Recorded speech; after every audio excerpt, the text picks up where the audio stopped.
शहापूरच्या भारंगी नदीच्या पुलावरील खड्ड्यामुळे टीडीआरएफ जवानाचा मृत्यू झाला। जवानाच्या मृत्यूनंतर जाग आलेल्या प्रशासनानं तातडीनं खड्डा बुजवला। मात्र अवघ्या 2 ते 2.5 किलोमीटर अंतरावरील आसनगाव रेल्वे स्थानकाजवळ महामार्गावर अजूनही मोठमोठे खड्डे कायम आहेत। काही खड्डे 1.5 ते 2 फूट खोल आहेत आणि तब्बल 6 फूट रुंद आहेत आणि अशा प्रकारे रस्त्याची अक्षरशः चाळण झालेली आहे। सुनील जाधव आमचे प्रतिनिधी आमच्या सोबत आहेत, अधिक माहिती जाणून घेणार आहोत। सुनील, आता सध्याची काय स्थिती आहे या भागात?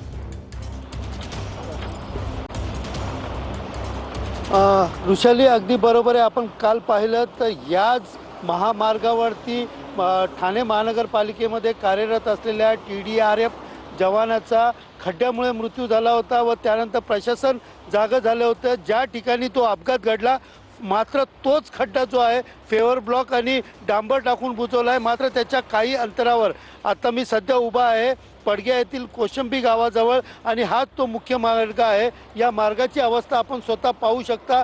या ठिकाणी मोठमोठे खड्डे म्हणजे आपण पाहिलं तर 5 मीटर लांब आणि 5 मीटर रुंद अशा मोठमोठे खड्डे या ठिकाणी 2 ते 2.5 फूट डीप असे हे खड्डे या ठिकाणी पाहायला मिळत आहेत। एकंदरीत पाहायला गेलं तर या खड्ड्यातून मार्ग काढत वाहन चालकांना तारेवरची कसरत करावी लागते।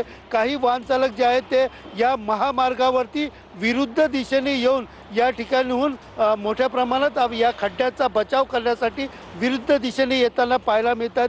त्यामुळे मोठा अपघात देखील या ठिकाणी होत असल्याची घटना स्थानिकांनी सांगितलेली आहे। मात्र आपण जर पाहिलं तर हा जो रस्ता आहे हा पूर्ण रस्ता आहे की नाही आणि या पूर्ण महामार्गावरती हा रस्ताच शोधायला लागतं, कारण पूर्ण जो रस्ता आहे हा खड्ड्यामय हा रस्ता झालेला आहे। बाईक सवार असेल किंवा मोठ्या गाड्या असतील या जाण्यासाठी या खड्ड्यातून मार्ग काढावा लागतो। अनेक वेळा हे खड्डे जे आहेत डीप आहे, याच्यामध्ये पाणी साचल्याने या खड्ड्यां धन्यवाद सुनील दिलेल्या सविस्तर माहितीसाठी।